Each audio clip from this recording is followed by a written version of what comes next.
નમસ્કાર, આપનું હાર્દિક સ્વાગત છે એજ્યુકેશન ગુજરાત ચેનલમાં. આજે આપણે ધોરણ છઠ્ઠાના કુતૂહલ એટલે કે વિજ્ઞાન વિષયનો પહેલો પાઠ, વિજ્ઞાનની અદ્ભુત દુનિયા. આ પાઠનું સ્વાધ્યાય પોથીનું સંપૂર્ણ સોલ્યુશન વિડીયો માધ્યમ શીખવાનું છે. ચેનલ પર નવા આવ્યા ચેનલ સબસ્ક્રાઈબ કરો, વિડીયો ગમે લાઇક શેર કરી દેજો. પહેલો પ્રશ્ન છે, નીચેના દરેક પ્રશ્નના ઉત્તર માટે આપેલા વિકલ્પમાંથી સાચો વિકલ્પ શોધી તેનો ક્રમ અક્ષર પ્રશ્ન આપેલા સમય બોક્સમાં લખવાનો છે. પહેલું પ્રશ્ન એમ છે કે વિજ્ઞાન એટલે કે સાયન્સને નીચેનામાંથી કોની સાથે સરખાવાય છે? તો એ છે મજાની શોધયાત્રા સાથે. બીજો પ્રશ્ન, વિજ્ઞાન વિશે નીચેનામાંથી કઈ બાબત સૌથી વધુ મજાની છે? તો એ છે તે દરેક જગ્યાએ એટલે કે સર્વત્ર છે. ત્રીજો પ્રશ્ન, સારી રીતે વિજ્ઞાન શીખવા માટેની પહેલી અને સૌથી મહત્વની બાબત કઈ છે? તો છે જિજ્ઞાસુ રહેવું. ચોથો પ્રશ્ન, કયો એકમાત્ર ગ્રહ છે જ્યાં સજીવોનું અસ્તિત્વ છે? તો છે પૃથ્વી. પાંચમો પ્રશ્ન, વિજ્ઞાન શીખવાની કઈ ક્ષમતાનો વિકાસ થશે? તો થશે સમસ્યાનો ઉકેલ શોધવાનો અને બ્રહ્માંડમાં વધુ રહસ્યને ઉકેલવાનું. એટલે ઓપ્શન સી આવશે, એ અને બી બંને. છઠ્ઠો પ્રશ્ન, એમાં વિધાન આપ્યા છે, વિધાન એક્સ કે જ્યાં વિજ્ઞાન એક એ માત્ર હકીકત અને આંકડાઓને યાદ રાખવા અને પ્રયોગો કરવા માટે છે. વિધાન વાય, વિજ્ઞાન એ ક્રમબદ્ધ પ્રક્રિયાના સોપાનોને અનુસરવા વિશે છે જે આપણા પ્રશ્નોના ઉત્તર શોધવા મદદ કરે છે. વિધાન એક્સ અને વાય માટે સાચો વિકલ્પ શોધો. તો વિધાન એક્સ ખોટું છે જ્યારે વિધાન વાય સાચું છે. એ જ રીતના સાતમામાં વિધાન એક્સ એમ કહે છે કે વિજ્ઞાનને સારી રીતે શીખવા માટે જિજ્ઞાસુ બનવું જોઈએ. વિધાન વાય એમ કહે છે પ્રશ્નો પૂછવા અને ઉત્તર શોધવાનો પ્રયત્ન કરવો એ જ વૈજ્ઞાનિક અભિગમ છે. વિધાન એક્સ અને વાય માટે સાચો વિકલ્પ શોધો. તો છે વિધાન એક્સ અને વાય બંને સાચા વિકલ્પ છે. બરાબર, વિધાન છે એમ. બીજો પ્રશ્ન, ખાલી જગ્યા પૂરો. પેલું, વિજ્ઞાન એ બ્રહ્માંડના રહસ્યો ઉજાગર કરવાની એક રીત છે. બીજું, વિજ્ઞાન એ એક વિશાળ અને અંતહીન જિગ્સો પઝલ જેવું છે. ત્રીજું, નવી શોધો ઘણીવાર વિશ્વ વિશેની આપણી અગાઉની સમજને પણ બદલી નાખે છે. ચોથી ખાલી ગયા, વૈજ્ઞાનિક અભિગમ કેળવવા માટે સૌથી પહેલી અને મહત્વપૂર્ણ બાબત તમારામાં જિજ્ઞાસા વૃત્તિ હોવી જોઈએ. પાંચમું, બીજનું છોડમાં રૂપાંતર થાય તેમ ઈયળનું સુંદર પતંગિયામાં રૂપાંતર થાય છે. ત્રીજો પ્રશ્ન, નીચેના પ્રશ્નોના માત્ર ઉત્તર લખો. પહેલું, આપણે ખોરાક શા માટે ખાઈએ છીએ? જવાબ છે શરીરની વૃદ્ધિ માટે. બીજું, રેશમના કીડાની કઈ અવસ્થામાંથી છેવટે સુંદર પતંગિયામાં રૂપાંતર થાય છે? તો ઈયળ એટલે કે કેટરપિલરમાંથી. ત્રીજું, આપણને આપણું અસ્તિત્વ ટકાવી રાખવા માટે ખોરાક ઉપરાંત બીજી શાની જરૂર પડે છે? તો છે પાણીની. ચોથું, કોઈ વ્યક્તિ વૈજ્ઞાનિક પદ્ધતિને અનુસરીને સમસ્યાનો ઉકેલ લે છે અને શોધ કરે છે તો તે વ્યક્તિને શું કહેવાય છે? તેને કહે છે વૈજ્ઞાનિક. ચોથો પ્રશ્ન, નીચેના વિધાનો ખરા સામે ખરાની નિશાની, ખોટા વિધાન સામે ખોટાની નિશાની કરો. પહેલું વિધાન, વિજ્ઞાનની કેટલીક સૌથી અભૂતપૂર્વ શોધો ઘણીવાર અકલ્પનીય જગ્યાઓ પર થઈ શકે છે. વિધાન સાચું છે. બીજું, નવી શોધો ઘણીવાર વિશ્વ વિશેની આપણી અગાઉની સમજ બદલી નાખે છે. વિધાન સાચું છે. ત્રીજું, આપણે કરેલા દરેક નવા અનુમાનથી અનંત કોયડો ઉમેરાય છે. વિધાન ખોટું છે. ચોથું, વિજ્ઞાનમાં ભાગ્યે જ લોકો એકલા અટુલા કામ કરે છે. વિધાન સાચું છે. પ્રશ્ન નંબર 5, નીચેના પ્રશ્નોના એક વાક્યમાં ઉત્તર લખો. પહેલો પ્રશ્ન, વિજ્ઞાન એટલે શું? તેનો જવાબ છે વિજ્ઞાન એ આપણે જે દુનિયામાં રહીએ છીએ તેને સમજવા અને આ બ્રહ્માંડમાં રહસ્યોને ઉજાગર કરવા માટેની વિચારવાની, અવલોકન કરવાની અને કાર્ય કરવાની એક રીત છે. બીજો પ્રશ્ન, પૃથ્વીને શા માટે ખાસ ગ્રહ કહેવામાં આવે છે? તેનો જવાબ છે પૃથ્વી જ એકમાત્ર ગ્રહ છે જ્યાં વાતાવરણ છે અને સજીવોનું અસ્તિત્વ છે, તેથી તેને ખાસ ગ્રહ કહે છે. ત્રીજો પ્રશ્ન, આકાશમાં દેખાતા પ્રકાશિત પદાર્થની યાદી બનાવો. જો છે દિવસ દરમિયાન સૂર્ય તથા રાત્રે ચંદ્ર અને લાખો તારાઓ આકાશમાં દેખાતા પ્રકાશિત પદાર્થો છે. ચોથો પ્રશ્ન, વ્યાખ્યા આપો વૈજ્ઞાનિક પદ્ધતિ. તેનો છે વૈજ્ઞાનિક પદ્ધતિ એ પ્રશ્નોની તપાસ કરવાની પ્રક્રિયા છે, જેમાં અવલોકન કરવું, અનુમાન કરવું, પ્રયોગ કરવો અને નિષ્કર્ષ કાઢવાનો સમાવેશ થાય છે.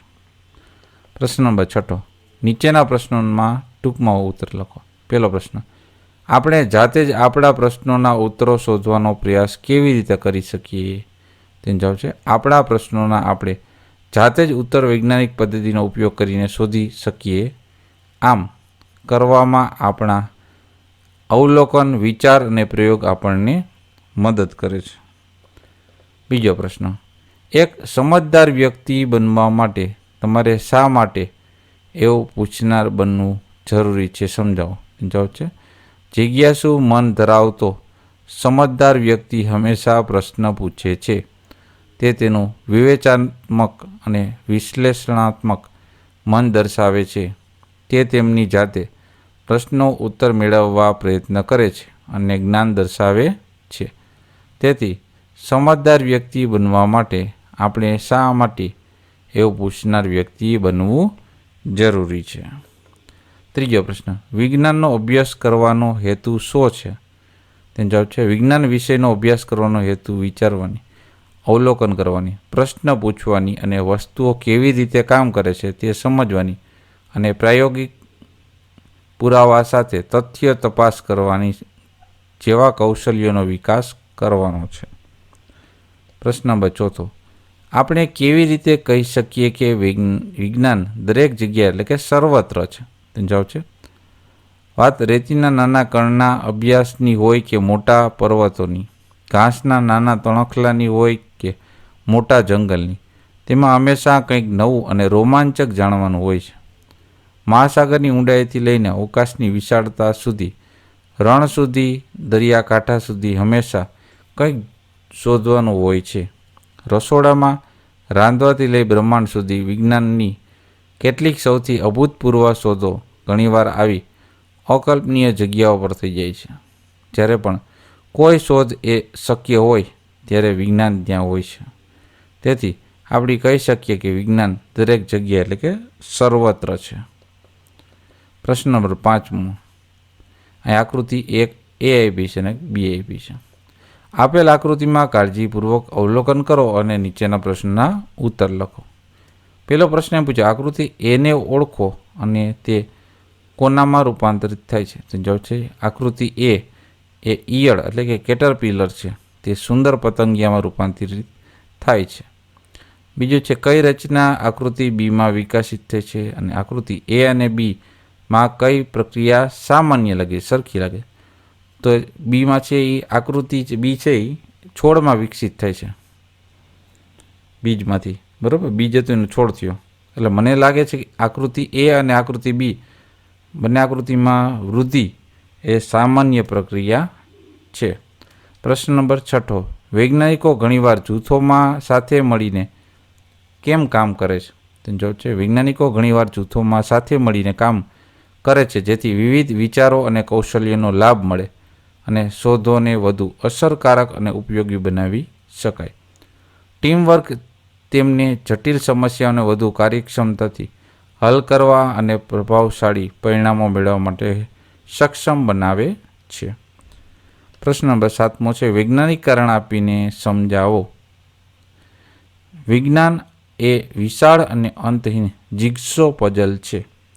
તેનો જવાબ છે વિજ્ઞાન તથ્યો શોધવા અને નવી શોધ માટેના માર્ગ શોધવા માટે પ્રયોગો કરવા સાથે સંબંધિત છે. દરેક નવી શોધ આ પઝલમાં એક નવો ટુકડો જોડે છે.